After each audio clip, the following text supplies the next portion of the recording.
Comment consulter plusieurs adresses Gmail? C'est ce que nous allons voir dans cette nouvelle vidéo. On va même aller plus loin, vous allez voir, ça va être intéressant. Alors j'avais une question l'autre jour d'une personne qui me demandait comment faire pour consulter plusieurs adresses Gmail. Et je l'ai redirigé vers la formation qui s'appelle J'envoie des mails comme un pro, car dans celle-ci, j'avais fait une vidéo qui vous expliquait comment faire pour consulter plusieurs adresses.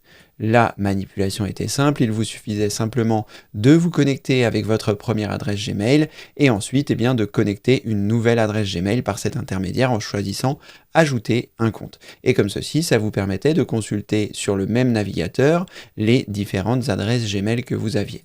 Je vous mettrai les liens ci-dessous de ces vidéos et de la formation complète pour que vous puissiez y accéder. Mais dans cette vidéo, je vais vous montrer quelque chose auquel je n'avais pas pensé avant, mais qui est vraiment super, et je vais vous expliquer pourquoi.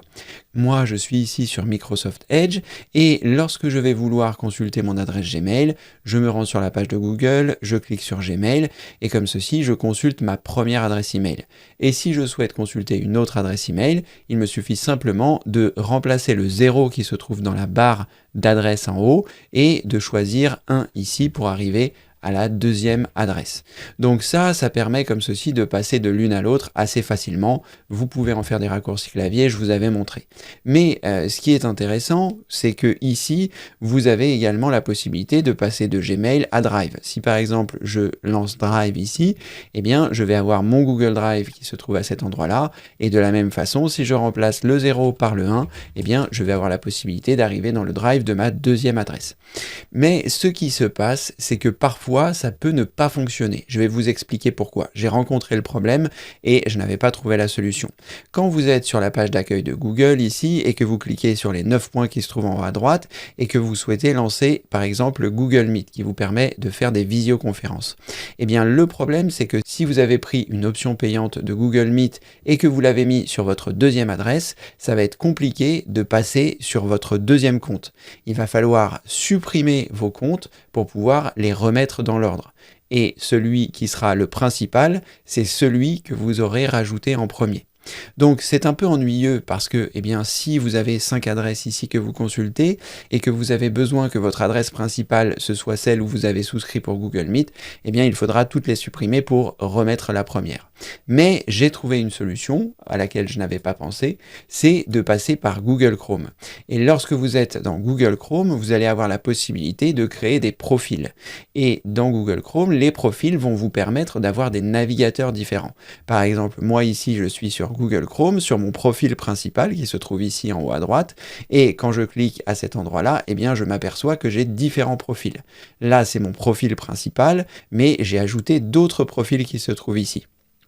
Et donc, je vais avoir la possibilité, par cet intermédiaire, de créer un nouveau profil, et ce profil va me permettre d'avoir un nouvel environnement de navigateur, ce qui va me permettre d'ajouter une nouvelle adresse email en étant mon adresse principale.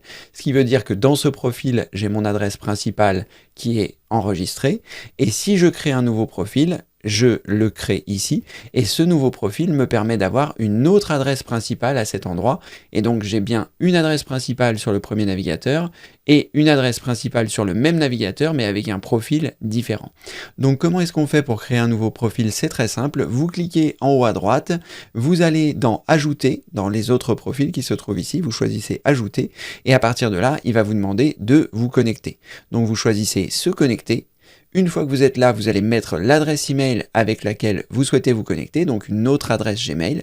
Et comme ceci, vous allez avoir un tout autre environnement, ce qui va vous permettre de générer 2 boutons, c'est-à-dire que ici dans la barre des tâches, j'ai un nouveau raccourci clavier qui me permet de gérer mon nouveau profil, donc ma nouvelle occurrence de Google Chrome, et ce qui me permet comme ceci d'avoir les deux qui coexistent, qui cohabitent, et l'avantage également, c'est que je vais avoir la possibilité d'activer la synchronisation pour les deux. Ça veut dire que je vais avoir un environnement qui sera totalement différent. Par exemple ici, donc je suis sur mon profil qui me permet d'utiliser Google Meet que j'ai payé, qui me permet d'avoir donc plus d'utilisateurs et d'utiliser plus longtemps. Et sinon, eh bien, je peux repasser sur mon profil principal qui me permet, lui, d'avoir mon écosystème avec tous mes favoris. Donc par exemple ici, je suis sur mon navigateur principal Google Chrome avec tout mon environnement, tous mes favoris, et là, eh bien, je suis sur le deuxième environnement Google Chrome. Donc c'est vraiment quelque chose de pratique. Donc soit vous avez la possibilité de consulter plusieurs adresses directement au sein de Google Chrome ou de Microsoft Edge directement ici, ou alors vous avez la possibilité de créer des nouveaux utilisateurs directement dans Google Chrome pour avoir des environnements différents. Et donc c'est vraiment très pratique, ça vous permet de gérer vos multi-adresses. Voilà, si cette vidéo vous a plu, n'hésitez pas à mettre un pouce en l'air, n'hésitez pas à vous abonner et n'oubliez pas de récupérer mes meilleures astuces informatiques. Je vous mettrai également un lien ci-dessous, ça vous permet d'avoir des astuces comme celle-ci qui vous permettront de devenir un expert et d'épater vos amis. Merci d'avoir regardé cette vidéo et comme le veut la tradition, je vous dis à très bientôt pour une prochaine vidéo évidemment. Merci, au revoir.